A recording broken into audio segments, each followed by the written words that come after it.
সুপ্রিয় দর্শক, আপনাদের সকলকে আমন্ত্রণ জানাই আমাদের আজকের দেশের কথা দেখার জন্য। আসসালামু আলাইকুম। আজ আমাদের সাথে যুক্ত হয়েছেন সম্মানিত অতিথি হিসাবে বাংলাদেশ জাসদের সাধারণ সম্পাদক জনাব নাজমুল হক প্রধান, বিশিষ্ট রাজনীতিবিদ এবং আমাদের অতি সুপরিচিত।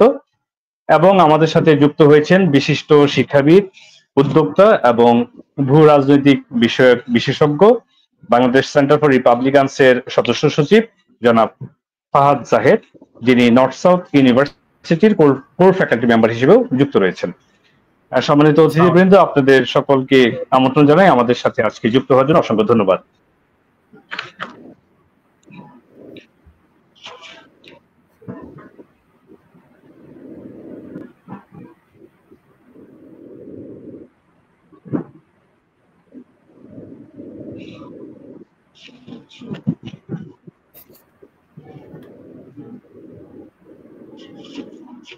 জনাব নাজমুল হক প্রধান, আমি শুরুতেই আপনার কাছে আসছি সেটি নিয়ে, যে বিষয়টি নিয়ে সেটি হচ্ছে আমরা ইতিমধ্যেই জেনেছি যে আজকে বিএনপির সাথে একটি বৈঠক হয়েছে। বিএনপি বৈঠক করেছেন অন্তর্বর্তীকালীন সরকারের মাননীয় প্রধান উপদেষ্টার সাথে, এবং সেখানে বৈঠক শেষে বিএনপি যিনি মহাসচিব মির্জা ফখরুল ইসলাম আলমগীর তিনি একটি মন্তব্য প্রকাশ করেছেন গণমাধ্যমকে, যে যে আলোচনাটি হয়েছে সেখানে তারা সন্তুষ্ট নয়, কেননা নির্বাচনী কোনো রোড ম্যাপের বিষয়ে সুস্পষ্ট নির্দেশনা ছিল না।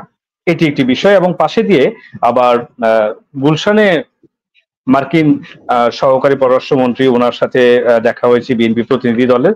সেখানে জনাব আমির খসরু চৌধুরী সাহেব উনি আবার বলেছেন যে ডিসেম্বরের মধ্যে নির্বাচন হতে পারে বা ডিসেম্বরের আগেও নির্বাচন হতে পারে, এটি হওয়া খুব সম্ভব।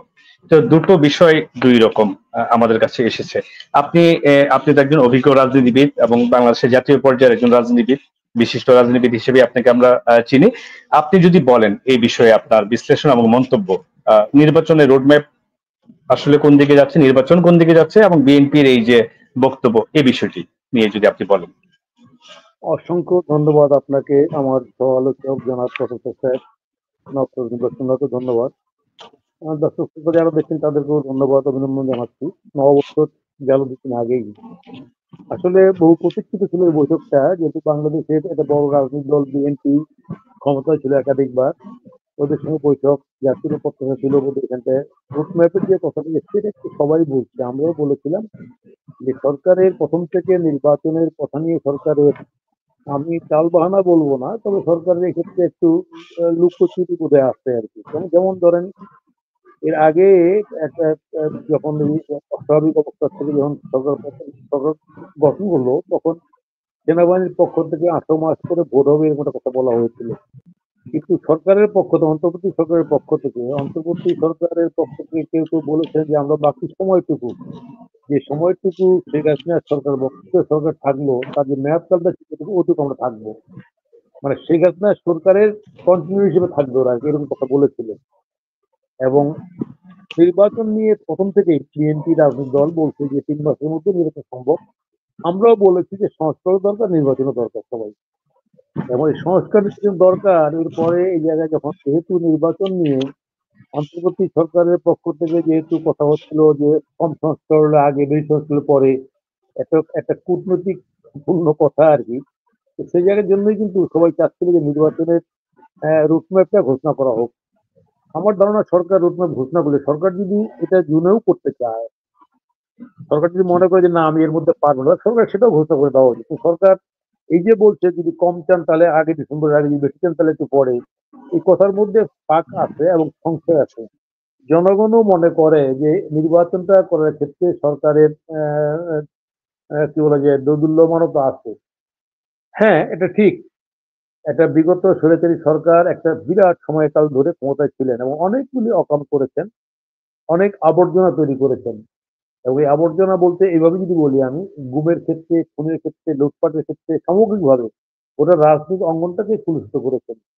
সেগুলো একটা বিচার প্রক্রিয়া তো হওয়া দরকার, তাই না? সেই বিচারের রাস্তায় যাওয়া দরকার। সেক্ষেত্রে গ্রেপ্তার হয়েছে আমরা জানি। 8-9 মাসে আমার ধারণা সরকারের কাছে কারা কি করেছেন তালিকা সরকার পেয়েছেন, যে কারা কত বদমাইশি, কত রকম অকাম করেছেন। ফলে ফলে সরকারের সেই কাজটা সেই বিচারে সেই কাজটা শুরু করার ক্ষেত্রে আর কোনো বাধা আছে আমি মনে করি না। ইতিমধ্যে আমরা দেখতে পেলাম যে ট্রাইব্যুনালের যে অনেকগুলি চার্জ ফ্রেম হয়ে গেছে, তাই না? তো সংস্কারের ক্ষেত্রে রাজনৈতিক দলগুলির সঙ্গে সরকার নিরন্তর সরকারের যে কমিশন করে দিয়েছে সেই কমিশনে রাজনৈতিক দলগুলি আমরা সবাই আহ, তার জবাব দিচ্ছে। বৈঠক হয়েছে এবং জবাব দিয়েছে এবং এরপরে জবাব দেওয়ার পরেও আবার আপনার সংস্কার কমিশনের বৈঠক হয়ে মতামত জানিয়েছে। নির্বাচন সংস্কার কমিশন ইতিমধ্যে কোন কোন ক্ষেত্রে দ্বিমত আছে, কোন কোন ক্ষেত্রে ঐক্যমত, এর একটা ফিরিস্তি ওনারা প্রকাশ করেছেন বিভিন্ন প্রেস ব্রিফিংয়ে। রাজনৈতিক দলগুলির পক্ষ থেকে বলা হয়েছে। একটা বিষয় হচ্ছে যে আমরাও গিয়েছিলাম গত 2-3 দিন, 12 তারিখে, 12 তারিখে গিয়েছিলাম আমরা। আমাদের পক্ষ থেকে আমরা পরিষ্কার কতগুলো কথা বলেছি যে সংস্কার কি কি ক্ষেত্রে হওয়া উচিত, কেন হওয়া উচিত। সরকারের পক্ষ থেকে সংস্কার নিয়েও কতগুলি ধোঁয়াশাপূর্ণ কথা বলা হচ্ছে। যেমন ধরেন, এই সংবিধানটাই সব নষ্টের মূল কারণ, এটা সরকারের বক্তব্য। অথবা এই 32 সমস্ত স্বৈরাচারের 32 নম্বর ভবনে স্বৈরাচারের মূল বিষয়। আমরা আসলে এই বক্তব্যটাকে ঠিক মনে করছি না। অথবা বলছে যে 72 সালে যে সংবিধান করা হয়েছিল সেই সংবিধানটা একদলীয় ভাবে করা হয়েছিল। আমরা এই একটাও ঠিক মনে করি না। কেন? 72 সালে সংবিধান করা হয়েছে তখন যে রাজনৈতিক দলগুলি ছিল, যেমন ধরেন যে আপনার আতাউর রহমান খানের রাজনৈতিক দল, আপনার NAP Bhashani, NAP Muzaffar, communist party, এই সব পার্টির মতামতের ভিত্তিতেই কিন্তু এই দেশটির ভিত্তি তৈরি করেছে। যে দলটা পালিয়ে গিয়েছিল, জামাত ইসলাম, মুসলিম লীগ, ওদের মতামত নেওয়া হয়নি, এটা সত্য। আজকেও যেমন যে আমরা যে সংস্কার করতে চাই, যে দলটা ক্ষমতার থেকে পালিয়ে গেল, আহ, ঝাড়ে বংশে পালিয়ে গেল সেই ভারতে, সেই দলের মতামত দিয়ে নিশ্চয়ই আমরা সংস্কার করবো না। তাহলে আহ, আহ, যারা ওইভাবে বলা ঠিক না। হ্যাঁ, তারপর আমরা মনে করি যে এই 50-53 বছরে অনেক কালাকানুন তৈরি হয়েছে সংবিধানে, এসছে যে দলীয় দলবাজি করার জন্য বলেন, আর ক্ষমতায় কন্টিনিউ করার জন্য বলেন, সরে হওয়ার জন্য বলেন, এই কারণে সংস্কার দরকার। দ্বিতীয় আরেকটা বিষয় হচ্ছে বলছে সংবিধানটার কারণে সংস্কার হয়েছে। আপনি দেখুন যে এই যে ওয়াটারগেট কেলেঙ্কারি পৃথিবীর একটা বড় কেলেঙ্কারি আমেরিকা যুক্তরাষ্ট্রে ঘটেছিল নিক্সনের সময়, এবং যার কারণে তাকে ক্ষমতাচ্যুত হতে হয়েছে। তো মার্কিন সংবিধানে কোথাও কিন্তু লেখা ছিল না যে ওয়াটারগেট কেলেঙ্কারি হবে, এরকম হবে। ওইটা যিনি শাসক ছিলেন তার একটা মস্তিষ্ক বা ওইটা বিরোধী দলের ওখানে আড়ি পেতে তার ক্ষমতাকে নিরঙ্কুশ করা বা ই করা, তো সেগুলো সংবিধানের কারণে, সেটা হচ্ছে একটা ব্যক্তির তার তার তার খামখেয়ালিপূর্ণ বা তার আকাঙ্ক্ষার কারণে এই ঘটনাগুলি ঘটে।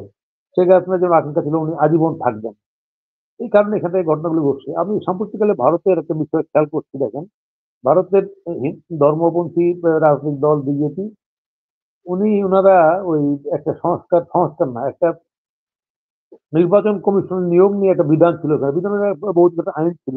সেটা হচ্ছে যে নির্বাচন কমিশন সরকারি দলের প্রধান, বিরোধী দলের প্রধান এবং প্রধান বিচারপতি মিলে নির্বাচন ঠিক করবেন। কিন্তু ইনারা বিজেপি গভর্নমেন্ট ওই প্রধান নির্বাচন বাদ দিয়েছে। এটা মামলা আছে হাইকোর্টে, তারপরে কিন্তু দুটো নির্বাচন দিয়ে ফেললেন। তাহলে একটা সরকারের কারণেই সংবিধানকে তছনছ করা হয়, সংবিধানকে কালাকানুন পরিণত করে ক্ষমতাকে পাকাপোক্ত করা হয়, বিভিন্ন রকম বিধি কালাকানুন জারি করে সংবিধানের অস্তিত্বকে নষ্ট করার চেষ্টা এগুলি করা হয়। এগুলি করে ক্ষমতাসীন থাকার জন্য। এই যে বাংলাদেশেও যে সরকারটা শেখ হাসিনা এই কামগুলি করলো, এই শেখ হাসিনা সরকার কিন্তু 96-এও ক্ষমতা এসেছিল, কিন্তু তখন কিন্তু এগুলি করেন নাই। আমি বলতে যে কথাটা, তাহলে সংস্কার করার জন্য প্রয়োজন, আমাদের সংস্কার অবশ্যই প্রয়োজন, কিন্তু সংস্কার করার জন্য যে যুক্তিগুলো ইস্যু করা হচ্ছে আমরা দেখতে পাচ্ছি, আমাদের মহান মুক্তিযুদ্ধটাকে খাটো করা হচ্ছে, খাটো করে অন্য বিষয়গুলোকে বড় করে দেখানো হচ্ছে। আসলে বাংলাদেশে বর্তমান প্রেক্ষিতে রাজনৈতিক দলগুলির জনগণের কনসার্নটা এই জায়গায়, উদ্বেগটা এই জায়গায়। আমরা সংস্কারের জন্য আমরা যেমন চাই, আবার নির্বাচনী রোডম্যাপটা হচ্ছে এই কারণে চাই যে রোডম্যাপটা হলে আমরা বুঝতে পারবো, যেমন বুঝতে পারবো এই সালের মধ্যে ইটা হবে, নির্বাচনটা হবে। আর শুধু এখন বেশি হলে এখন, কম হলে এখন, বেশি হলে তারপরে, তাই না? এই যে কথাগুলি, এই কথার মধ্যে ফাঁক থেকে যায়। এবং সরকার তার কি বলে ইচ্ছা, এই যে কেউ কেউ দেখবেন স্লোগান তুলে ফেলছে 5 বছর ধরে দেখতে চাই জনগণ। আমরা 5 বছর কে দেখতে চাই? আপনি 5 বছর থাকার জন্য কতগুলি যে কাজ যে শুরু করলেন, এই যে কয়েকদিন আগে একটা বিনিয়োগ সম্মেলনের জন্য বিদেশ থেকে আনলেন। আপনি বলেন তো দেশের ইন্ডাস্ট্রি যেগুলি আছে সেগুলিতে ভাঙচুর হচ্ছে। এই সাম্প্রতিক ফিলিস্তিন দিবসও ভাঙচুর হয়েছে। এগুলিকে প্রোটেকশন দিতে পারছেন না। আপনি আপনি বিদেশে বিনিয়োগ কোন পাগলে আসবে এই জায়গায়? সিম্পল বিষয়। আর এরকম একটা ইন্টারিম গভর্নমেন্ট, অন্তর্বর্তী সরকারের কোনো বিনিয়োগ তো আসতেই পারে না, এটা ইম্পসিবল। কারণ তারা তো স্টেবিলিটি চাবে, তারা একটা সাংবিধানিক সরকার চাবে, এটি ব্যস্ত আছে এখানটা। ফলে সরকারের আসলে প্রায়োরিটি ঠিক করা, কোন কাজটা আগে করতে, আমার ধারণা এক্ষেত্রে সরকারের মধ্যে ঝামেলা আছে, সরকার চিন্তার মধ্যে গলদ আছে। যার কারণে আপনি দেখবেন এই যে ফরিদা পারভিন সাহেব উনি বললেন, উনি উপদেষ্টা বললেন এই কয়েকদিন আগে যে আমরাই তো নির্বাচিত। এই যে কথাগুলি, তাই না, উম্মাদের মতো কথা বলছে আমরাই নির্বাচিত, এই কথাগুলি তো ঠিক না। এই কারণেই বিএনপির পক্ষ থেকে এই কনসার্নটা ব্যক্ত করা হয়েছে যে আসলে ভোটের রোডম্যাপটা দরকার। আমরা চাই না এই সরকারের সঙ্গে লড়াই করে ভোটের তারিখ আসুক, চাই না। সরকারই সেন্সিবল হওয়া উচিত এবং সেই ক্ষেত্রে নির্বাচনের রোডম্যাপটা সরকার ঘোষণা করা উচিত। শুধু বিএনপি বলছে এই কারণে না, আমার মনে হয় সমগ্র রাজনৈতিক দলগুলিও চায় যে ভোটের রোডম্যাপটা হোক, আমরাও চাই। কারণ একটা দলের প্রার্থী আহ, যারা হবেন তাদের তো এলাকা মুভমেন্ট করতে হচ্ছে। এমনি তো 15 বছর দেশে কোনো রাজনীতি ছিল না, এটা সত্য ছিল। শেখ হাসিনা আমি দামি নির্বাচন, দিনের ভোট রাতে করার ভোট নির্বাচন, শেখ হাসিনা যা ইচ্ছে তাই করার একটা অবস্থা ছিল, রাজনৈতিক পরিবেশ পরিস্থিতি। এবং তার বিভিন্ন সংস্থার, গোয়েন্দা সংস্থার এই রাজনৈতিক শক্তির উপর বিভিন্ন মামলার খরচ।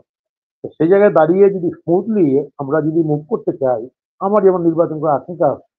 তো যেহেতু নির্বাচনের কোনো রোডম্যাপ নাই, আমার এলাকায় যে সামগ্রিক এখানে পয়সা খরচ কম নষ্ট করা তো বৃথা হয়ে যাবে যদি নির্বাচনটা 2-3 বছর পরে হয়, তাই না?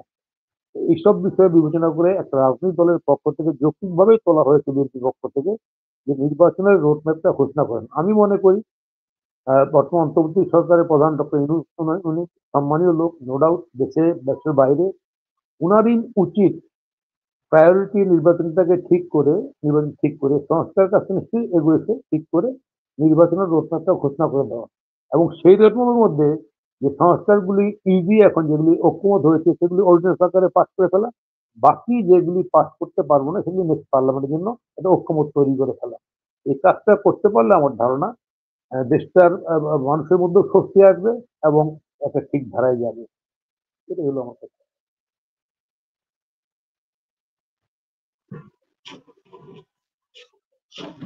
ধন্যবাদ। আমি নির্বাচন ইস্যুতে আবারও জনাব নাজমুল্লাহ প্রধান, আমি আপনার কাছে আসবো। তার আগে আমি জনাব ফাহাদ আপনার কাছে আসছি যে বিষয়টি নিয়ে। সেটি হচ্ছে যে আপনি দেখেছেন একটি সংবাদ প্রকাশিত হয়েছে যে মার্কিন পররাষ্ট্র দপ্তর থেকে যেমন নিয়মিত ব্রিফিং করা হয় তেমনই একটা ব্রিফিং ছিল, এবং সেই ব্রিফিং এ যিনি দায়িত্বে ছিলেন উনি কথা বলেছেন, সেটি হচ্ছে যে আহ বাংলাদেশ ইস্যুতে কথা বলেছেন। সেই কথাটি হচ্ছে এমন যে বাংলাদেশ চ্যালেঞ্জের মুখোমুখি হচ্ছে এবং বাংলাদেশের জনগণকেই তাদের ভাগ্য নির্ধারণ করতে হবে।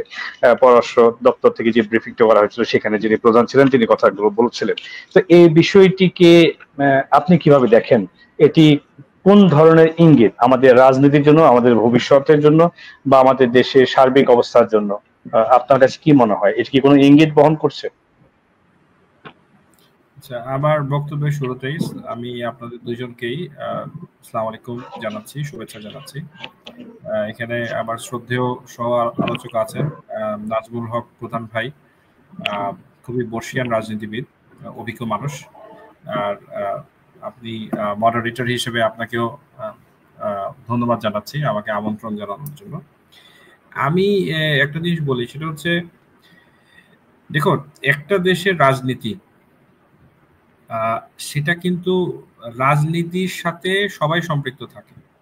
ইট পোলারাইজেস দ্য এন্টায়ার সোসাইটি, তাই না? এটার সাথে জনগণ, এটার সাথে রাজনৈতিক নেতা, এটার সাথে রাজনৈতিক কর্মী, সবার একটা সম্পর্ক থাকে। এবং রাজনীতিবিহীন কোনো দেশ যদি চলে, আলটিমেটলি এটার কোনো ফিউচার থাকে না। তো এখানে আপনি যে বক্তব্যটা দিয়েছেন, যেটা আপনি বললেন, কোট করলেন যে আমেরিকার যে ব্রিফিংটা স্টেট ডিপার্টমেন্টের পররাষ্ট্র দপ্তরের কথাই তো বোধহয় আপনি মিন করেছেন, রাইট? জি। তো সেক্ষেত্রে আমেরিকা সবসময়, যেহেতু আমেরিকার ফরেন পলিসির মধ্যে অন্যতম একটা পিলার হচ্ছে ফরেন পলিসির one of the important pillars is democracy. তারা সবসময় জনগণের ক্ষমতায়ন এবং গণতন্ত্র এটাই বিশ্বাস করে, এবং ভোটের অধিকার। হ্যাঁ, এই জন্যই কিন্তু American ambassador Marsha Bernicat she clearly said যে 2014 যে ইলেকশনটা হয়েছিল তারপরে উনি বলেছিলেন যে এই ইলেকশনটা কিন্তু হয়েছে একটা election, but it was flood, মানে ত্রুটিপূর্ণ ইলেকশন।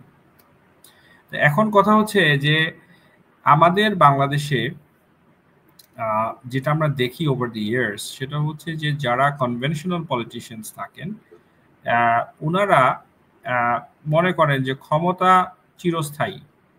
আমি বলবো না সবাই এটা মনে করেন, অনেকে মনে করেন, এবং হয়তো বা এই নাম্বারটা বেশি।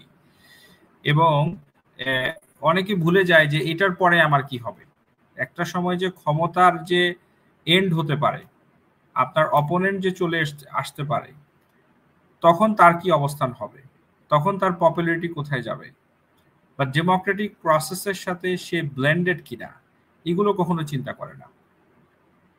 এবং এই যে নমিনেশন দেওয়ার যে প্রক্রিয়া আমরা দেখেছি ওভার দ্য ইয়ার্স বিভিন্ন ইলেকশনগুলোতে, সেটা আপনি জাতীয় নির্বাচন হোক কিংবা আপনার আমরা যেটা স্থানীয় নির্বাচন বলি, অনেক ক্ষেত্রে দেখা গিয়েছে যে একটা রাজনৈতিক দলের ত্যাগী নেতা মূল্যায়িত হচ্ছে না, অথচ যে করাপ্টেড, যে রাজনীতির কিছুই বোঝে না, his or her sole purpose is to make money through politics, তাকে দল মূল্যায়ন করছে।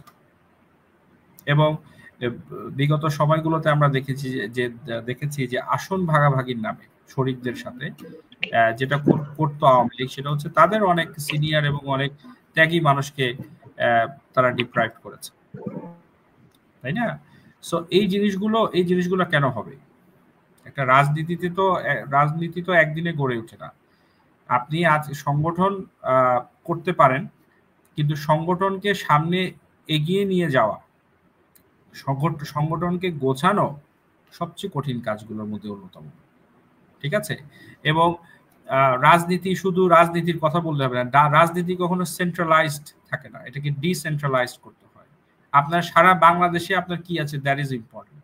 আপনি শুধু ঢাকার মধ্যে চিন্তা করলে হবে না, আপনাকে সারা বাংলাদেশের আপনার প্রতিটা জেলা, ওয়ার্ড, থানা, ওই যে একদম রুট লেভেলে গিয়ে আপনার কর্মী আছে কিনা, আপনার লোক আছে কিনা, দিস ইজ ভেরি ইম্পর্টেন্ট। এবং সেখানে আপনার নেতা হিসেবে বা নেত্রী হিসেবে আপনার মানুষের সাথে সম্পর্ক কি।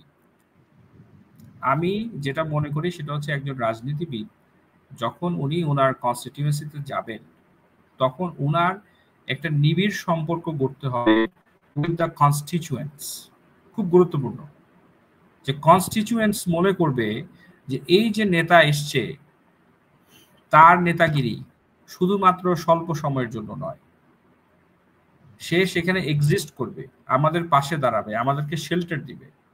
He is our voice or she is our voice, যে কিনা সামনে গিয়ে তাদের যে কণ্ঠ সেটাকে পৌঁছে দিবে জাতীয় রাজনীতিতে। এই জিনিসগুলো বাংলাদেশে উপস্থিত নয়, এই জিনিসগুলোকে আমরা দেখি না। এবং আরেকটা জিনিস আমি মনে করি সেটা হচ্ছে যখন আমরা কাউকে সিলেক্ট করছি, একজনকে আমরা মনে করছি যে হি ইজ আওয়ার লিডার, আমরা কিন্তু দেখছি না তার শিক্ষাগত যোগ্যতাটা কেমন। খুব গুরুত্বপূর্ণ এটা। একাডেমিক আপনার তার যেই একাডেমিক যেই ডিগ্রিজ বা তার শিক্ষাগত যোগ্যতাটা কি, বা সে কতটুকু লেখাপড়া জানা। আ leader should be a combination of things, যাকে মানুষ ফলো করবে, যাকে দেখবে, যাকে দেখে সে স্ট্রেংথ পাবে, যাকে দেখে মানুষ পজিটিভ থিঙ্ক করবে। লিডার যদি সেটা না হয়ে যদি রাজনৈতিক দলগুলো এমন লিডারকে সিলেক্ট করে, এমন লিডারশিপকে নিয়ে আসে যারা আপনার ভোগের রাজনীতি, ভাগের রাজনীতি, তারপরে হচ্ছে গিয়ে এটাকে কি বলে, করাপশনস, হ্যাঁ, নেপোটিজম, এগুলো করে, this is not the example. So এই জন্যই আমি মনে করি একজন রাজনৈতিক বিশ্লেষক হিসেবে আমি মনে করি যে সংস্কারের দরকার আছে, সেটার সাথে সাথে এটারও দরকার আছে যে a country can not be, একটা কান্ট্রি একটা দিক নির্দেশনা ছাড়া, একটা প্রসেস ছাড়া সামনে বেশি দূর এগোতে পারে না।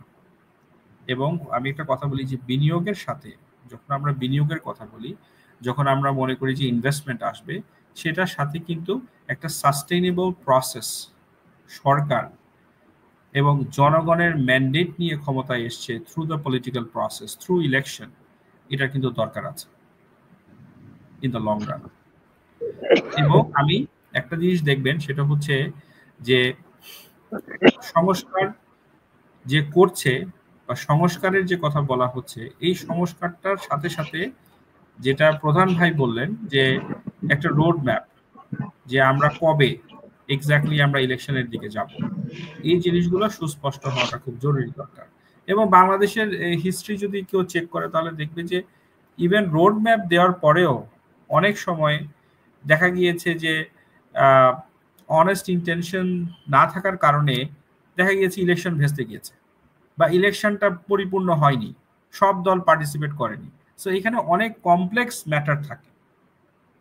Politics is a complex game. এখানে যে কোনো সময় যে কোনো সিচুয়েশন একটা দিকে টার্ন নিতে পারে। কিন্তু আমি জনগণের ক্ষমতায়নে বিশ্বাসী, আমি গণতন্ত্রে বিশ্বাসী। সো আমেরিকা যে কথাটা বলেছে, দে প্রপারলি সেড দ্যাট। এবং ডেমোক্রেটিক প্রসেস বজায় থাকবে, জনগণ তার ভোটাধিকার প্রয়োগ করবে এবং তার সাথে সাথে ফ্রিডম অফ স্পিচটা বজায় থাকবে, যে কথা বলার অধিকার। যে আমি আপনার ক্রিটিসিজম করছি, ক্রিটিসিজম দুই প্রকারের হয়। একটা ক্রিটিসিজম হয় সেটা হচ্ছে মানে সেটা মানে কি ইররেলেভেন্ট, হ্যাঁ, নট অ্যাড্রেসিং দ্য ইস্যু, মানে খুব লাউজি ক্রিটিসিজম। নো, ওই ধরনের ক্রিটিসিজম না। বাট যারা কনস্ট্রাকটিভ ক্রিটিসিজম করবে, যৌক্তিক ক্রিটিসিজম করবে, সেটাকে যারা রাষ্ট্র ক্ষমতায় থাকবে তারা যেন সেটাকে গুরুত্ব দেয়। Thank you. ধন্যবাদ। আমি নাজমুল ভাই আবার আপনার কাছে আসি। সেটি হচ্ছে যে আপনি নির্বাচন নিয়ে কথা বলছেন, নির্বাচন রোডম্যাপ নিয়ে কথা বলছিলেন, যে আজকে বৈঠক নিয়ে কথা বলছিলেন। তো আরেকটি বিষয় উঠে এসেছে যে আজকেই একটি বক্তব্য দিয়েছেন জাতীয় নাগরিক পার্টির আহ্বায়ক জনাব নাহিদ ইসলাম। তিনি বলেছেন যে বিএনপির পক্ষে প্রশাসন কাজ করছে, মাঠ পর্যায়ে প্রশাসন থেকে শুরু করে প্রশাসনের নানা স্তর বিএনপির পক্ষে কাজ করছে। এখনই নির্বাচন হওয়ার মতো পরিস্থিতি নেই, নির্বাচন সম্ভব নয়, উনি এক কথা বলে দিয়েছেন। আবার অন্যদিকে মাননীয় আইন উপদেষ্টা তিনি আবার বলেছেন যে জুনের পরে কোনোভাবেই আর কাল বিলম্ব হবে না, আশা করা যায় যে নির্বাচন হয়ে যাবে। তো বিষয়গুলোকে আপনি কিভাবে দেখছেন একজন অন্যতম শীর্ষ রাজনীতিবিদ হিসেবে? কেননা নানা ধরনের কথা হচ্ছে নির্বাচন নিয়ে, সরকার গঠনের পর থেকে অনেক কথা হয়ে আসছে। একটা বিষয় হচ্ছে যে আমাদের এখানে যে সমালোচক চমৎকার বলছেন যে নির্বাচনে মনোনয়ন প্রক্রিয়া থেকে শুরু করে সামগ্রিক বিষয় নিয়ে উনি কথা বলেছেন। আমি ওনার সঙ্গে একমত হয়ে বলতে চাই যে আজকে যারা বলছে যে না নির্বাচন হওয়ার পরিবেশ নাই, সব বিএনপি হয়ে গেছে, অমুক হয়ে গেছে, না, এই কথাগুলির কারণেই তো জনগণের সন্দেহ আরো প্রবল হচ্ছে। এক্ষেত্রে বাংলাদেশের একটা হচ্ছে যে হ্যাঁ, আমাদের দেশে বিরাট একটা পরিবর্তন হলো না, বিরাট একটা সরকার পালিয়ে গেল। এটা ৭১ সালে মুক্তির সময় হয়েছে, ওইরকম একটা সরকার পালিয়ে গেছে পাকিস্তানে, আর এবার পালিয়ে গেল ভারতে। এবং শুধু একলাই না, ওনার সঙ্গে প্রশাসনের কর্তা ব্যক্তি সহ, ওনার সচিবালয়ের সচিবরা সহ পালিয়ে গেলেন। এই যে ঘটনাটা ঘটলো, এই ঘটনাটা কিন্তু বাংলাদেশে নতুন না, মুক্তিযুদ্ধ একবার ঘটছে, সেকেন্ড টাইম। এটা মুক্তিযুদ্ধ না, আমি তুলনা করছি না। আমরা মনে করি যে বাংলাদেশের 47-এর পর থেকে যে আন্দোলন, গণঅভ্যুত্থান, এর ধারাবাহিকতায় মুক্তিযুদ্ধ, এরপরে 90-এর গণঅভ্যুত্থান, এরপরে এই সামগ্রিক এগুলো একটা সঙ্গে একটা লিঙ্ক। এবং রিলায়েন্সের মতো জাতিটা যখন তার যখন আকাঙ্ক্ষিত রাষ্ট্র ব্যবস্থা পায় নাই, সমাজ ব্যবস্থা পায়, তখন লড়াই করছে, লড়াই এবং সাকসেস হয়েছে। কিন্তু সেটা আমরা হয়তো সেটা প্রাপ্তি কতটুকু পেয়েছি পাই নাই সেটা নিয়ে আলোচনা হইতে পারে, বাট রিয়েলিটি এইটাই হতে পারে। মানে বর্তমান সময়ে এই যে পার্টি, আমরা ডেফিনেটলি একটা ছাত্ররা বাংলাদেশে বহুদিন রাজনীতি, প্রায় 90 থেকে রাজনীতি অ্যাকশন হয়েছে, ছাত্র লাঠিয়ালি করে লড় করছিল যুব সমাজ। সেক্ষেত্রে তারা একটা রাজনীতি করে আশঙ্কা প্রস্তুত করছে, একটা আন্দোলন করছে, স্যালুট করি। হাজারের মতো লোক মারা গেছে, হ্যাঁ, শহীদ হয়েছে, 20,000-এর মতো আহত হয়েছে। এটা এটা একটা বিরাট বিষয়। এটা তাদের সেই যে আত্মদান, এর যদি সার্থকতা আদায় করতে হয় বাংলাদেশে, অবশ্যই বাংলাদেশে যত দ্রুত সম্ভব নির্বাচনের পথটাকে মসৃণ করে নির্বাচনের পথে এগিয়ে যেতে হবে। আজকে যে নতুন পার্টি করছেন তাদেরকে ধন্যবাদ দিয়ে আমি বলতে চাই, এখনো আপনারা পার্টির মেনে করলেন না, আপনার লক্ষ্য উদ্দেশ্য ঠিক করলেন না। আপনারা পার্টি কিছু ক্ষমতায় আছেন, এটা তো লক্ষ্য হইতে পারে না। পার্টির লক্ষ্য তো ক্ষমতা হইতে পারে না, ক্ষমতা লক্ষ্য পার্টি, কিন্তু পার্টির লক্ষ্য মূল লক্ষ্য তো জনতা। জনতার সঙ্গে থাকতে হলে জনতার আশঙ্কাটা বুঝতে পারতো। হ্যাঁ, এটা ঠিক, জনতা একটা পুরাতন একটা বস্তা পচা শাসন চায় না, কিন্তু এটাও তো সত্য জনগণ তার যে ভোটাধিকার প্রয়োগ 15 বছর করতে পারে নাই, এই ভোটাধিকার প্রয়োগের জন্য জনগণ তো উদ্গ্রীব করতে চায়। আমি এই বিগত 15-16 বছরের মধ্যে এইবারই প্রথম এলাকায় গিয়ে একটু গণসংযোগ করার চেষ্টা করেছি। আমি একটা পোস্টার দিয়েছি, পাবলিক আমাকে জিজ্ঞেস ভাই ভোটটা কি হবে, ভোটটা কি করবে, এই এই এই এই সংস্থার মধ্যে পাবলিককে ফেললেন কেন? পাবলিক তো ভোটের মাধ্যমে তার নেতা নির্বাচন করতে চায়, সরকার পরিবর্তন করতে চায়। বাংলাদেশে বারবার এই ঘটনা ঘটেছে এই কারণে, ভোটের মধ্যে দিয়ে সরকার পরিবর্তনের ব্যবস্থাটা এটা রাজনৈতিক দলগুলি ক্ষমতায় গিয়ে রাবণ হয়ে গেছে। এটা আমাদের দুর্ভাগ্য, যেটা ভারতে হয় নাই। এটা 47 সালের পরে এখানটায় যারা ক্ষমতায় এসে ওরাই চিরন্তন থাকবে, এবং যে কারণে এক ব্যক্তি এক ভোটে লড়াই করতে হয়েছে বঙ্গবন্ধু শেখ মুজিবকে, এবং একটা পর্যায়ে তো আপনার মুক্তিযুদ্ধ করতে হয়েছে ক্ষমতার জন্য। এখনো ঠিক শেখ হাসিনা একই কাজটাই করলেন, যে উনি উনি উনি থাকবেন, উনি দিনের ভোট রাতে করে থাকবেন, উনি আমি দামের ভোট করে থাকবেন, উনি যেমনি সেমনি থাকবেন, আজীবন থাকবেন। এই যে এই যে অবস্থাটা, এই অবস্থা থেকে পরিত্রাণ কিন্তু এই লড়াইটা হলো এখানটায়। সেই লড়াই করে যারা ক্ষমতায় বসছেন তাদের প্রথম সতর্ক হওয়া উচিত যে কিভাবে জনগণকে আশ্বস্ত করা যাবে, আশ্বস্ত হবে যে না, আমরা এমন একটা ধারা প্রবর্তন করলাম যে ধারা এখানটা নির্বাচনের মধ্যে সকলের পরিবর্তন হবে, আর এরকম লড়াই করতে হবে না। সেটা হবে তাদের বড় অ্যাচিভমেন্ট, এই সরকারের বড় অ্যাচিভমেন্ট, যে সরকার এমন একটা কাজ করে দিয়ে গেল, এমন একটা ভোট করে দিয়ে গেল যে ভোটের মধ্য দিয়ে সরকার পরিবর্তন হলো, এবং এটা সেই ব্যবস্থা হিসেবে পরিবর্তন হলো। আমরা 90-তে আন্দোলনে বিজয় হওয়ার পর দেখবেন একটা কেয়ারটেকার গভর্নমেন্ট আছে, কেয়ারটেকার গভর্নমেন্ট। সেই প্রথম শাহাবুদ্দিন সাহেব হয়েছিলেন, বিচার বিভাগ থেকে এসে আবার উনি বিচার ফিরে গেছিলেন, এবং সেই বিচার বিভাগের প্রধান যিনি হবেন উনি প্রধান হবেন। এরপরে 90-এর পরে একটা নির্বাচন হয়েছে, সেই নির্বাচনের মধ্যে আওয়ামী লীগ ক্ষমতায় এসেছে কেয়ারটেকার গভর্নমেন্ট। যদিও বিএনপি সেই সময় এটার কি যেন বলে আপনার ওই বাড়ানোর চেষ্টা করেছিলেন, বিচারপতির বয়স। প্রথমবার আন্দোলন করে আওয়ামী লীগ ক্ষমতায় এসেছিল। হ্যাঁ, দ্বিতীয়বার আবার প্রধান বিচারপতির বয়স বাড়িয়ে তাহলে একটা জটিলতা তৈরি হয়েছিল, আপনি জানেন। আমি বলতেছি তাহলে এই যে নির্বাচনী প্রক্রিয়াটা, এখানটা নির্বাচনী প্রক্রিয়া স্বচ্ছ না থাকার কারণে বারবার সমস্যা হয়েছে। তাহলে এই সরকারের প্রধান দায়িত্ব হচ্ছে যে এমন একটা ব্যবস্থা তৈরি করা, যে ব্যবস্থাটা কারো ইচ্ছা অনিচ্ছা তাই না এরকম বন্ধু হয়ে যাবে না, এর সেফগার্ড গুলি তৈরি করা, এটা নিয়ে বিস্তর আলোচনা করা, গবেষণা করা প্রয়োজন হলে। আমার তো মূল এটাই, আর্থিক এখানটা আমাদের চুরি করলে কি হবে, লুট করলে কি হবে, খুন করলে কি হবে, তার আইন তো আছেই, আইন নেই তা না। এখানে ট্রাইব্যুনালও আছে এখানে মানবতা বিরোধী অপরাধের জন্য, যে ঘটনাগুলি সেখানে গভর্নমেন্ট মানবতা বিরোধী অপরাধগুলি করছে, ট্রাইব্যুনালও আছে। তাহলে আমাদের এটা তো শঙ্কিত হওয়ার কারণ নাই সরকারের কাজটা হচ্ছে যে প্রায়োরিটি কোনটা ঠিক করা। এখন যদি সরকার মনে করে যে না ওইখানে বিএনপি বেশি আছে এই কারণে এখন করা যাবে না, তাহলে কি আমি বলবো যে না আগে ছাত্রদের পার্টিতে সারা দেশে ইসলামী তারপরে করা যাবে? ইতিমধ্যে দেখেন কতগুলি কথা এসছে, এই কথা থেকে আগে ইসলামী সরকার নির্বাচন করবে, কেন ইসলামী সরকার নির্বাচন করবে? সমস্ত জাতীয় নির্বাচন, ইসলামী সরকার নির্বাচন করবে। সঙ্গে সঙ্গে কথা হচ্ছে আমরা আইব খান এটা করছিল, বেসিক ডেমোক্রেসি, মৌলিক গণতন্ত্র, বুঝেছেন? তাহলে আপনি স্থানীয় সরকার করবেন, আপনি তারপরে উপজেলা করবেন, স্থানীয় সরকার মানে ইউনিয়ন পরিষদ করবেন, পৌরসভা করবেন। এইভাবে তো আসলে এইভাবে পিছলিন করে মূল সমস্যা থেকে আড়াল করে তো আসলে আমরা সংকট সমাধানে পৌঁছাতে পারবো না। তাহলে আমি বলতে চাচ্ছি এখন যে এনা মানে অনেক সময় আমাদের 8 মাস গেছে, আরো 1 বছরই হয়ে গেল।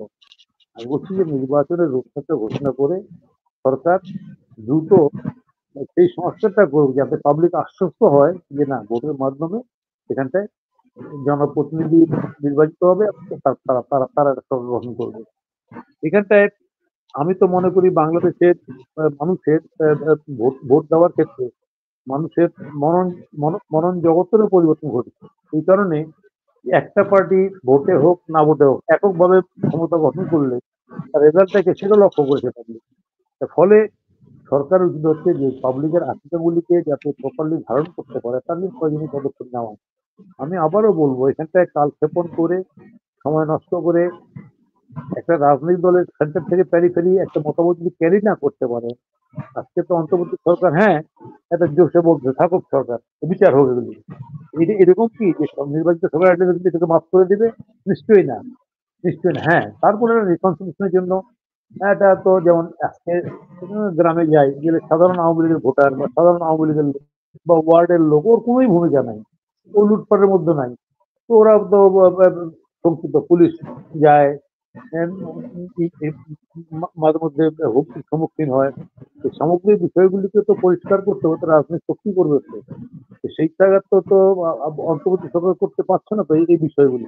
তাও আমি মনে করি সময় এখনো মনে করি যে আর সময় সময় করা উচিত না, দ্রুত দ্রুত নির্বাচনের ডোসমেন্টটা ঘোষণা করা উচিত এবং কতটুকু বিষয় ঐক্যমত হলো বাকি যে বিষয় ঐক্যমত হলো না সেইগুলিকে একটা গ্র্যান্ড কনভেনশন রাজনৈতিক দলের সঙ্গে আলোচনা করে একসঙ্গে বৈঠক করে সরকারের নির্বাচনের দিকে এগিয়ে যাওয়া উচিত। এটাই হলো কথা। ধন্যবাদ। আমি নাজমুল ভাই আপনাকে আমি একটি ছোট্ট জিনিস জিজ্ঞেস করবো, সেটি হচ্ছে যে এই প্রশ্নটি আমি করেছিলাম, তো সেটির সাথে সম্পূরক হচ্ছে যে আপনার কাছে কি মনে হয় একজন রাজনীতিবিদ হিসেবে যে আসলেই বিএনপির পক্ষে বা প্রশাসন কাজ করছে এনসিপির যে মন্তব্য? আমার মনে হয় প্রশাসনের যে শিক্ষা হয়েছে এবার এবার পুলিশ প্রশাসনের জনপ্রশাসন বিশেষ করে ডিসি এসপি এদের তো শিক্ষা হওয়া উচিত। যারা থেকে শেখে দেখে শেখে না পড়ে শেখে না, তারা থেকে তো শিখছে। যে সমস্ত কর্তা ব্যক্তিরা পালিয়ে গেছেন অথবা যারা মামলায় পড়েছেন এরকম কাজগুলো করেন, এই বাংলাদেশ কিন্তু সেই শিক্ষাটা দিয়ে দিয়েছে। এরপরেও যদি ডিসি এসপি যদি মনে করেন না আমাকে বিএনপির পক্ষ হয়ে বাজি ধরতে হবে, তাহলে তো তারা বিরাট ভুল করবে এবং এর ক্ষেত্রে তাদেরকে দিতে হবে। ফলে আমি মনে করি না এখানে প্রশাসন যারা আছেন তারা এইভাবে তাদের দায়িত্ব দেওয়ার ভোটটা কিভাবে নিরপেক্ষ হয়, সুন্দর হয়, সুস্থ হয় সবারই। প্রশাসন মাঠে যারা আছেন, প্রশাসন বলতে আমি শুধুমাত্র সিভিল প্রশাসন বলছি না, মানে নির্বাচন কমিশন থেকে শুরু করে বিজেপি থেকে শুরু করে আর্মি থেকে শুরু করে পুলিশ অল সবাই অক্সিলারি ফোর্স যা আছে সবারই উচিত হবে বিগত ঘটনাসমূহ থেকে শিক্ষা নিয়ে সামনে এমন একটা ভোট প্রেজেন্ট করে যাতে কোনো দল এককভাবে তার মাতগুলিটা না করতে পারে। আর যদি করতেই পারে তাহলে এই দেশটা আর দেশ হিসেবে থাকবে এটা মনে করি না। ফলে ফলে কেউ বলতে পারে এখানটা বিএনপি, হ্যাঁ বিএনপি দাপট কিছু দেখাচ্ছে, ওই বিএনপি বহিষ্কারও করছে, দাপট দেখাচ্ছে, ঠিক চাঁদাবাজি হচ্ছে, থানায় যাচ্ছে যাচ্ছে, কিন্তু থানারও উচিত রিয়াক্ট করা এগুলি, আগের মতো ছেড়ে না দেওয়া। যে যদি ছেড়ে দেয় তাই না তাহলে তো আর কি আর খামাখা আলোচনা করে লাভ নেই। আমার মনে হয় যে এক্ষেত্রে সবারই বোধোদয় হবে এবং সবাই তার যৌক্তিক দায়িত্বটা পালন করবেন, না হলে বিপদ আরো বাড়বে।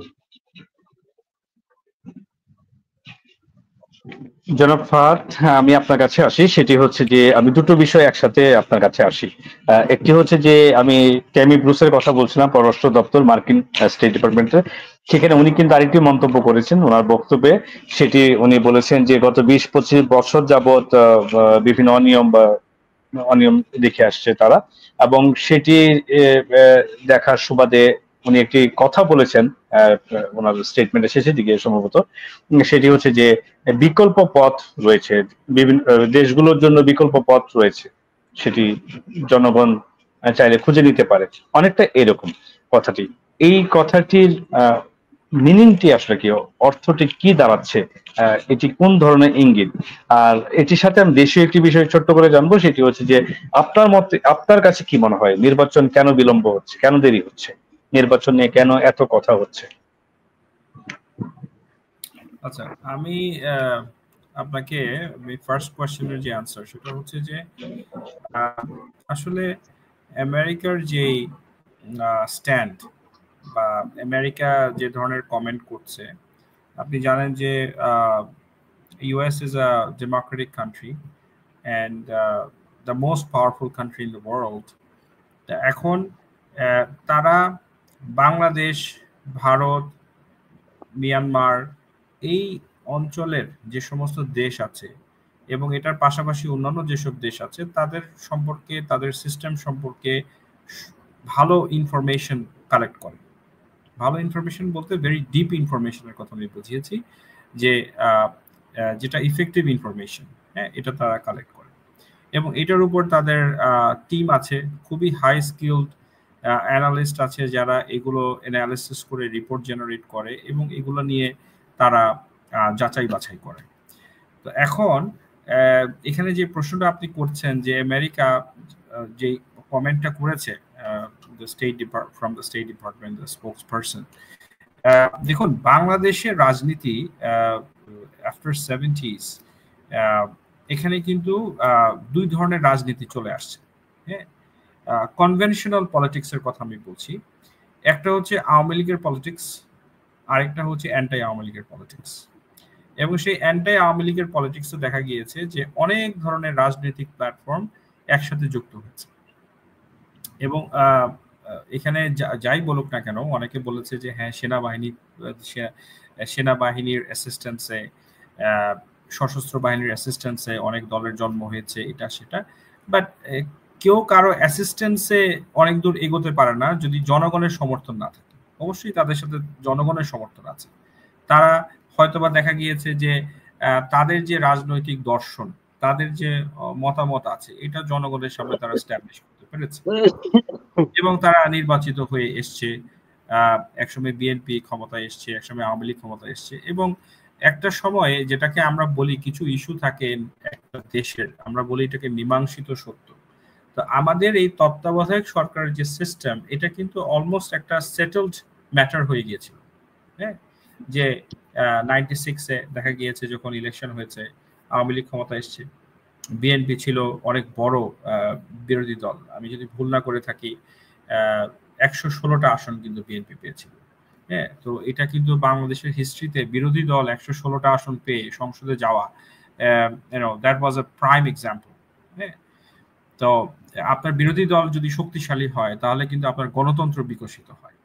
ঠিক আছে, কারণ সরকার শুধুমাত্র একা কাজ করতে পারে না একটা দেশের সমৃদ্ধির জন্য, শক্তিশালী বিরোধী দল লাগে যারা একটা ছায়া সরকার হিসেবে কাজ করে, তাই না, সে শ্যাডো গভর্নমেন্ট। তো এটার পরে যেটা হয়েছে সেটা হচ্ছে আবার 2001-এর ইলেকশন, 2001-এর পরে 2006-এ, তারপরে 111 এসছে, অনেক বিষয় আছে।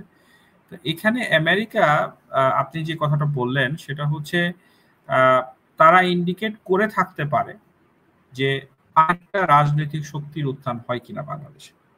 এবং আমি একটু এটা একটু লিঙ্ক করেই বলি যে ড্যান ডি মেজেনা, ওনার যে আর্টিকেল ছিল, আমি মনে হয় এটা আমাদের 5ই আগস্টের পট পরিবর্তনের আগে, সেখানে কিন্তু উনি একটা ইন্ডিকেশন দিয়েছিলেন যে একটা থার্ড পাওয়ার কি আসতে পারে কিনা পলিটিক্সে, এ ধরনের সম্ভাবনা তৈরি হয় কিনা। এখন কথা হচ্ছে যে দুইটা বড় প্ল্যাটফর্ম আছে বাংলাদেশে, হ্যাঁ, আওয়ামী লীগ এবং বিএনপি, এই দুইটা প্ল্যাটফর্মের বাইরে গিয়ে হঠাৎ করে নতুন রাজনৈতিক শক্তি তৈরি করা, it is very very difficult. কারণ তাদের কিছু ভোট ব্যাংক আছে, একদম নির্দিষ্ট vote bank, all around the country নির্দিষ্ট ভোট ব্যাংক আছে। তা কেউ আছে ধানের শীষের সমর্থক, কেউ আছে নৌকার সমর্থক। এবং এই যে সমর্থন তাদের আছে এবং সারা বাংলাদেশ ব্যাপী যে তাদের যে সংগঠন, সারা বাংলাদেশ ব্যাপী, আমি অবাক হয়ে যেতাম আমেরিকাতে, ইউকেতে, অস্ট্রেলিয়াতে দেখবেন যে এসব বড় রাজনৈতিক দলগুলোর কিন্তু সংগঠন আছে এবং ওখানে তাদের কমিটি আছে এবং সেখানে খুব কম্পিটিটিভ ইলেকশনস হচ্ছে। হ্যাঁ, এবং কে জিতবে সেটা নিয়ে প্রতিযোগিতা, কে নেতৃত্ব পাবে সেটা নিয়ে প্রতিযোগিতা। কই আমেরিকার রিপাবলিকান বা ডেমোক্রেটিক পার্টির কিন্তু কোনো এরকম দেখা যায় না সংগঠন অন্যান্য দেশে, যে তাদের নেতাকর্মীরা সেখানে গিয়ে এরকম সংগঠন করছে বা ইয়া করছে। তো আপনি কিন্তু এটা থেকে বুঝতে পারেন যে তাদের একটা শক্ত ভিত আছে। তো সেটাকে কাউন্টার করে একটা থার্ড পাওয়ারের উঠে আসাটা, it's not so easy, it requires time and the strategy. রাজনীতিতে স্ট্র্যাটেজি খুব বড় একটা ভূমিকা পালন করে। Politics is a game of strategy. আপনাকে স্ট্র্যাটেজি নিতে হবে, কৌশল নিতে হবে। আপনি আপনার যে পলিটিক্যাল অপোনেন্ট, তাকে পলিটিক্যাল কৌশল দিয়ে আপনি তাকে পরাজিত করবেন। This is a part of Democratic process. কিন্তু আপনি যদি এখন বলেন না আমি আমার অপোনেন্টকে দমন করব কি দিয়ে, মিথ্যা মামলা দিয়ে, হয়রানি করে, হ্যাঁ, কিংবা তাকে আটকে রেখে কনফাইন্ড কোন রকমের একটা জায়গায় ভিতরে, জেলের ভিতরে আটকে রাখলাম, কনফাইন্ড ইমপ্রিজনমেন্ট, আয়না ঘর অনেকে নাম দিয়েছে, আয়না ঘরের যে কথা আমরা শুনতে পাচ্ছি, এগুলো তো পলিটিক্স হতে পারে না। এবং আপনার এই আমাদের বাংলাদেশে যেটা হচ্ছে সেটা হচ্ছে যে এই যে রাজনৈতিক দল বিএনপি, আওয়ামী লীগ, তাদের ভিতরে যে তাদের যে গঠনতন্ত্র আছে এবং সেই গঠনতন্ত্রের ভিতরে যে ক্লজেস আছে, অনেক কিন্তু পজিটিভ ক্লজেস আছে, কিন্তু সেগুলোকে কতটুকু ফলো করছেন পরবর্তীতে তারা ক্ষমতায় আসার পরে, এটা কিন্তু কেউ কখনো জিজ্ঞেস করে না। 2 নম্বর ফ্যাক্টর হচ্ছে 3 ধরনের রাজনৈতিক কর্মী দিয়ে একটা দল আবর্তিত থাকে। একটা হচ্ছে একেবারে ত্যাগী কর্মী, যে দলের সাথে 4 জেনারেশন আছে, যে দাদা রাজনীতি করতো, বাবাও করেছে, সেও করছে বাই ডিফল্ট। আরেকটা কর্মী আছে যারা সুবিধাবাদী কর্মী, মানে তার দল যখন বিরোধী দলে থাকে তখন সে সরকারি দলের সাথে সম্পর্ক রেখে তার সুযোগ সুবিধা এটাকে মেনটেন করে, আবার যখন তার দল ক্ষমতায় আসার সময় হয় তখন একেবারে ব্লেন্ডেড হয়ে যায়, তখন সে একেবারে অগ্রভাগে থাকে। আরেকটা আছে, তারা হচ্ছে হাইব্রিড, তাই না? একটা হচ্ছে হাইব্রিড, যেটা আমরা যখন বিগত সরকার ছিল তখন সেই সময় আমরা দেখেছি যে অনেকে বলতো যে হাইব্রিড, ফার্মের মুরগি, এগুলো বলতো। তো তাদের কাজটা কি, তাদের কোনো সার্টেন ট্যাগ নাই, তারা যখন যে দল আসে সেই দলের সাথে তারা ঢুকে যায়। তাদের মেইন কথা হলো তারা সরকারি দল, দ্যাটস দেয়ার আইডেন্টিটি। এই জিনিসগুলাকে যতক্ষণ পর্যন্ত একটা দল মানে ফিল্টার করতে না পারবে, যতক্ষণ পর্যন্ত সে তার নিজের গঠনতন্ত্র ঠিক মতো সে ফলো করছে কিনা, এটা যতক্ষণ পর্যন্ত সে এনশিওর করতে না পারবে, এবং ক্ষমতায় আসার পরে সে স্টেপস কিভাবে নিবে যে প্রতিষ্ঠানকে শক্তিশালী করতে, এগুলো যতক্ষণ পর্যন্ত সে জনগণের সামনে না ক্লিয়ার করতে পারবে, ততক্ষণ পর্যন্ত তার জন্য সমর্থন পাওয়া বা ফেয়ার একটা ইলেকশনের কথা বলছি, ফেয়ার ইলেকশন হলে জনগণের সমর্থন পাওয়া তার জন্য ডিফিকাল্ট হবে। আমরা হয়তোবা দেখি পাশের দেশ আমাদের যেমন ভারত আছে, ভারতের যে ইনস্টিটিউশনস আছে, এই ইনস্টিটিউশনস কিন্তু মারাত্মক শক্তিশালী। রাহুল গান্ধী কিন্তু একবারও বলে না যে নরেন্দ্র মোদী আছে পাওয়ারে, রুটিন কাজ করছে, তার অধীনে আমরা ইলেকশন করব না, এটা কিন্তু একবারও বলে না। সে জানে যে ভারতের যে ইনস্টিটিউশনস গুলো আছে, ইনস্টিটিউশনস ফর এক্সাম্পল কোর্ট, তারপরে ইলেকশন কমিশন, হ্যাঁ, তাদের ইন্ডিয়ান পুলিশ সার্ভিস, এরা যথেষ্ট নিরপেক্ষ। এবং ইন্দিরা গান্ধীর মতো একজন ভারতের সাবেক প্রধানমন্ত্রী, যাকে ইন্ডিয়ানরা আয়রন লেডিও বলে থাকে, আপনি তো জানেন যে ইলেকশন করার পরেও কিন্তু তার ইলেকশন কিন্তু বাতিল হয়ে গিয়েছে, বিকজ তাকে বলা হয়েছে যে ইলেকশনের সময় কেন ইন্দিরা গান্ধী আচরণ বিধি ভঙ্গ করে হেলিকপ্টার নিয়ে এসে কেন রান করেছিল, এটা সে করতে পারে না। তো এই জিনিসগুলো যখন আপনি ইম্পোজ করতে পারবেন, আপনার সংস্কার খুবই দরকারি। সংস্কারে যখন এগুলাকে আপনি যখন সেটেল করতে পারবেন, সংস্কারে যখন এগুলাকে আপনি নিয়ে আসতে পারবেন এবং সেটাকে যখন অ্যাপ্লাই করতে পারবেন, প্র্যাকটিস করতে পারবেন, তখন the beauty of democracy will come up. এবং এই যে আরেকটা জিনিস বললাম যে নির্বাচনে মনোনয়ন দেওয়ার ক্ষেত্রে প্রার্থীর শিক্ষাগত যোগ্যতা খুব গুরুত্বপূর্ণ। এবং আমরা এটাও দেখেছি আগের সময়ে এরকম এক এমপি পাওয়া গিয়েছিল আওয়ামী লীগের, যে এসএসসি পরীক্ষা দেয়নি কিন্তু সে এইচএসসির সে সার্টিফিকেট নিয়ে আসছে। চিন্তা করতে পেরেছেন আপনি কত ডেঞ্জারাস ম্যাটার? আর হ্যাঁ, তৃতীয় শক্তি অবশ্যই আসতে পারে, তৃতীয় শক্তির জন্য যেমন ধরেন এখন আমাদের ছাত্ররা, স্টুডেন্টরা, তারা একটা আন্দোলন করেছে, আন্দোলন করে তারা তাদের যে যৌক্তিক দাবি সেটার জন্য তারা আন্দোলন করেছে, আন্দোলনে তারা সফল হয়েছে, তারা গণ অভ্যুত্থান করেছে, এবং তারা একটা জুলাই সনদও তৈরি করছে, রাজনৈতিক দলও তৈরি করেছে, which is a good thing. Political দল তারা করতেই পারে, একজন নাগরিক হিসেবে তাদের সেই রাজনৈতিক অধিকার আছে। যে কোনো গণতান্ত্রিক সমাজে রাজনৈতিক দল একজন ল অ্যাবাইডেড সিটিজেন করতেই পারে, এবং তাদের দলে তারা অনেক তরুণকে সন্নিবেশিত করেছে, নিয়ে এসছে, কেউ কেউ বিদেশ থেকে এসছে। আমি এটাকে একটা পজিটিভ সাইন হিসেবে দেখি। কিন্তু তাদেরকে যেটা করতে হবে বা তাদেরকে যেটা চিন্তা করতে হবে সেটা হচ্ছে তারা কত ডিপে তাদের সেই সংগঠনকে নিয়ে যেতে পারবে, বা রাজনৈতিক মাঠে রাজনৈতিক প্রতিপক্ষকে মোকাবেলা করার আগে তার রেপুটেশনটা কতটুকু আপস্ট্যান্ড করছে,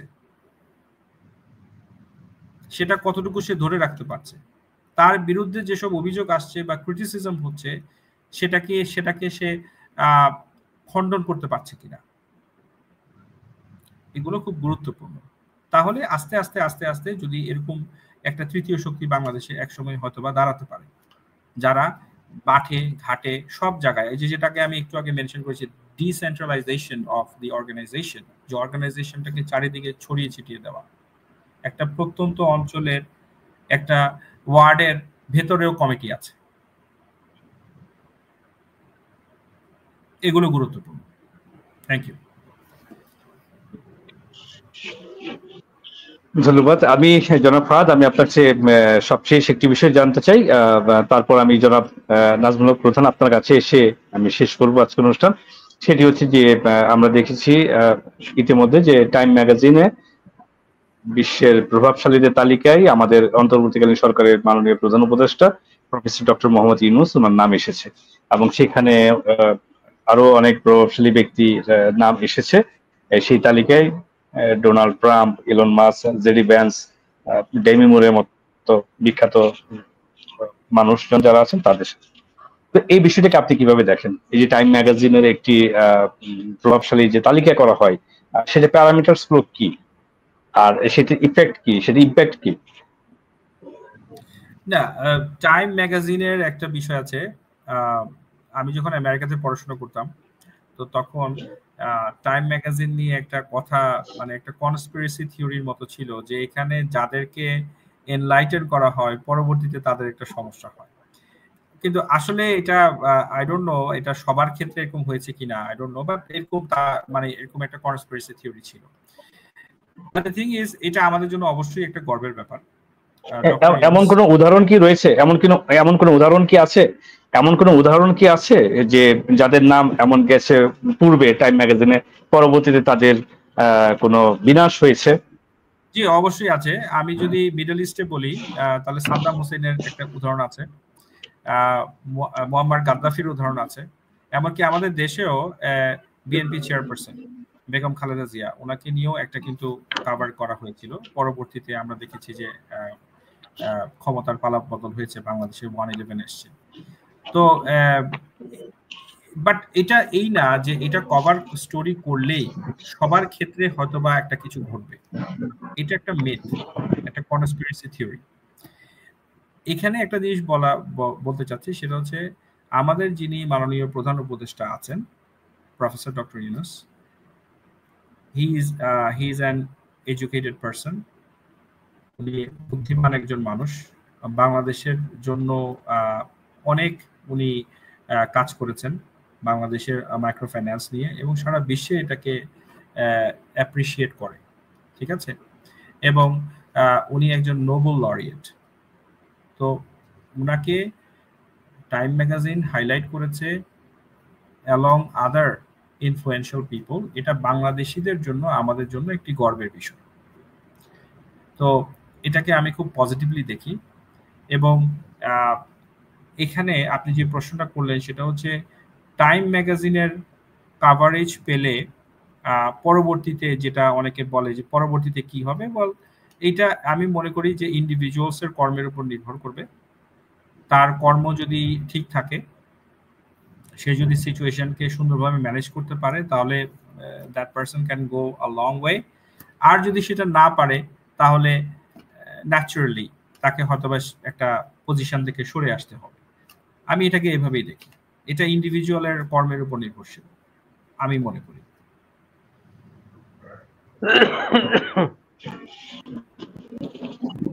ধন্যবাদ জনাব নাজমুল হক প্রধান। আমি আপনার কাছেও একই বিষয়টি একটু জানতে চাই ছোট করে, যে এই যে কাভার স্টোরিতে আমাদের মাননীয় সরকার প্রধানের নাম এসেছে, এটিকে আপনি কিভাবে দেখেন, কিভাবে মূল্যায়ন করেন? এবং আমি যেটি জানতে চাচ্ছি মূলত একটি সম্পূরক বিষয়, সেটি হচ্ছে যে নির্বাচন নিয়ে অনেক কথা আজকে হয়েছে, নির্বাচন রোডম্যাপ নিয়ে সেখানে অনেকের অনেক স্টেটমেন্ট, বক্তব্য আমরা দেখেছি, এনসিপির বক্তব্য দেখেছি, আইন উপদেষ্টা মানে আইন উপদেষ্টার বক্তব্য দেখেছি। আবার একই সাথে যে ইলেকশন কমিশন থেকেও একটি স্টেটমেন্ট দেওয়া হয়েছে যে জুন জুলাই এর মধ্যে নির্বাচন, এবং অক্টোবরের আগে বিভিন্ন রাজনৈতিক দল এবং স্টেক হোল্ডার যারা আছে সংশ্লিষ্ট তাদের সাথে বসা হবে, আলোচনা করা হবে নির্বাচন ইস্যুতে। তো তাহলে কি আমরা ধরে নিচ্ছি জুন জুন জুলাই এর মাঝে নির্বাচন আসলেই হতে যাচ্ছে? তার আগে আমি ছোট করে জানবো যে টাইম ম্যাগাজিনের এই বিষয়টিকে আপনি কিভাবে দেখছেন এই কাভার স্টোরিতে? একটা টাইম ম্যাগাজিনটা বলার আগে আমি একটু বলি, কিন্তু রাজনৈতিক শত্রু থাকতে উনি যেটা বলেছেন, উনি যে ড্যান মজিনা হ্যাঁ বলেছেন, কিন্তু আমরা এখানে দেখতে পাচ্ছি এখানটা হচ্ছে নতুন রাজনৈতিক শক্তি যারা আসতে আসতে যাচ্ছে, তারা তো কতগুলি আমার দৃষ্টিতে রং পলিসি, যেমন একটা যে bulldozing policy, number one. Number two হচ্ছে আপনার এই যে কি যেন বলে যে মুক্তিযুদ্ধটাকে খাটো করে দেখা, ছোট করে দেখা মুক্তিযুদ্ধটাকে, মূল আমাদের জাতির পরিচয় যেখান থেকে দাঁড়িয়ে, তাই না, সেটাকে খাটো করে দেখা, সামগ্রিক কিছু মিলে কি ফিলোসফির ভিত্তিতে, ভাবাদর্শের ভিত্তিতে কোন রাজনৈতিক শক্তি উত্থান হবে সেটা দেখার বিষয়। আমি নতুন কোনো ফিলোসফি পাচ্ছি না, বরঞ্চ বরঞ্চ এখানটায় একটা প্রতিহিংসার রাজনীতিকে আমি আমি সামনে ভিউ করতেছি, যেটা জাতির জন্য খারাপ হবে। নতুন শক্তি উচ্চ হোক, উদয় হোক, শক্তিশালী হোক, এটা অবশ্যই চাই, কিন্তু তার মানে এই না যে এটা প্রতিহিংসার একটা নিয়ে সামনে আগার। দ্বিতীয় কথা হচ্ছে টাইম ম্যাগাজিন পৃথিবীতে এরকম অনেকগুলি ঘটনা আছে ই করার, আর পৃথিবীতে শক্তিশালী করে দেখার, ওই শেখ হাসিনাকে তো শক্তিশালী করে দেখা যায় বিশ্ব মিডিয়া, যে লৌহ মানবী একটা শেখ হাসিনা, একটা প্রথম তো ফলে ওইটা ওইটা আমি কোন ব্যারোমিটার ধরতেছি না। একটা হচ্ছে যে হ্যাঁ ইউনুস বেসিকলি বইয়ের দিচ্ছি এবং আমাদের দেশের সম্মানীয় ব্যক্তি, ওনার দায়িত্ব হচ্ছে এই যে কোনো কোনো এই যে ওনাকে যারা আমি প্রলোভিত করছে ক্ষমতার জন্য, আমি আমার ধারণা যে একটা গোষ্ঠী যারা ক্ষমতায় এসছেন, যাদের ক্ষমতা একটা কথা ছিল না এসছেন, হ্যাঁ, ফলে এরাই হয়তো ডক্টর সাহেবকে আমার ধারণা প্রলোভিত করছেন যে আমরা থাকতে পারি 5 বছর। ফলে উনি কতগুলি কাজ করছেন, যেমন ধরুন আমি বলি, এই যে হঠাৎ করে পত্রিকা নিউজ হয়ে গেল 1,80,000 রোহিঙ্গা নেওয়ার তত্ত্ব শুরু হয়ে গেছে, বলেন তো ওখানে আরাকানের ওখানে 80% হচ্ছে বিদ্রোহীদের দখলে, কোনো সরকার নেই, সরকারকে বলে বাংলাদেশে আসলো ঠিক আছে না বলে, যে লোকগুলো ফেরত পাঠাইলো, তাহলে ওইখানটা কার সঙ্গে আলোচনা করবেন? ইতিমধ্যে ভারতের কালাদান প্রজেক্ট নিয়ে ভারতবর্ষ ওই বিরোধীদের সঙ্গে কথা বলতে, তাহলে পত্রিকা প্রকাশ করছে তারা, আমাদের সেরকম কোনো ঘটনা নাই, অথচ বলবেন যে পাঠিয়ে দেবেন এতগুলো লোককে 1,80,000। ফলে এই মিথ্যা আশ্বাস বা পাবলিকের সামনে একটা মূলা ঝুলানো যে আমি রোহিঙ্গা সমর্থন করতেছি, বাংলাদেশে বিনিয়োগ আসতেছে, এই সামগ্রিক বিষয়গুলো কিন্তু বুমেরাং হয়ে যাচ্ছে। আমি দেশের আইন শৃঙ্খলাই রক্ষা করতে পারছি। আমি তো দেখতে পাচ্ছি বর্তমান সময়ে একটা ডিপার্টমেন্ট খুব প্রপারলি কাজ করছে, হচ্ছে অর্থনৈতিক ডিপার্টমেন্ট। আমি যদি বলি অর্থ মন্ত্রণালয়, বাংলাদেশ ব্যাংকের গভর্নর প্রপারলি কাজ করছেন, তারা বিদেশে টাকা পাচারের এগুলিকে লোকেট করার চেষ্টা করছেন, কিভাবে করার চেষ্টা করছেন, দেশের মধ্যে যারা লুটপাট করছে এদের সম্পত্তি বাজেয়াপ্ত করছেন, সামগ্রিকভাবে গুড ওয়ার্ক গুড ওয়ার্ক। এর সঙ্গে আইন শৃঙ্খলার তো শুধুমাত্র চাওয়া হয়েছে, আর তো কিছু দেখতেছি না। প্রতিনিয়ত আইন শৃঙ্খলা সম্পর্কে প্রতিনিয়ত কথাবার্তা শোনা যাচ্ছে এবং ঘটনা ঘটছে। ফলে সেই জায়গায় দাঁড়িয়ে আমি বলি যে এখন এই উচ্ছ্বসিত না হয়ে এবং বড় কোনো স্বপ্ন না দেখে আমাদের উচিত হচ্ছে দ্রুত নির্বাচনের রোডম্যাপ ঘোষণা করা। 2 মাসে তো হওয়াটা খুব একটি ডিফিকাল্ট, আমাদের সামনে ডিসেম্বর হচ্ছে বেস্ট সময়, এর মধ্যে হলে ভালো। তারপর আমি বলি রোডম্যাপটা ঘোষণা করে 1-2 মাস এদিক ওদিক তো এটা হইতেই পারে, যে না আমি ডিসেম্বরে করছিলাম, আমি এটা ফেব্রুয়ারিতে করলাম বা মার্চে করলাম, এখানটা রোজা টোজা অমুক এসব পরিবর্তন হইতে পারে, কিন্তু মূল কথা হচ্ছে যে নির্বাচন একটা এসেন্সিয়াল সরকারের সদিচ্ছা থাকার কারণে জনগণকে বোঝানোর জন্য হ্যাঁ বাংলাদেশে ভোট হবে। বাংলাদেশের লোক এখনো মনে করছে না যে আসলে আদৌ কোনো ভোট হবে। ধন্যবাদ, আমি আর কথা না বাড়িয়ে শেষ করছি। আমার সহ আলোচক যিনি উনি চমৎকার বলেছেন, ওনাকে ধন্যবাদ। ধন্যবাদ যারা দেখেছেন অনুষ্ঠান, তাদেরকে ধন্যবাদ। জি, আসসালামু আলাইকুম, আপনাকেও ধন্যবাদ জানাচ্ছি এবং আমাদের মডারেটর সাহেবকেও ধন্যবাদ জানাচ্ছি। Thank you. আসসালামু আলাইকুম।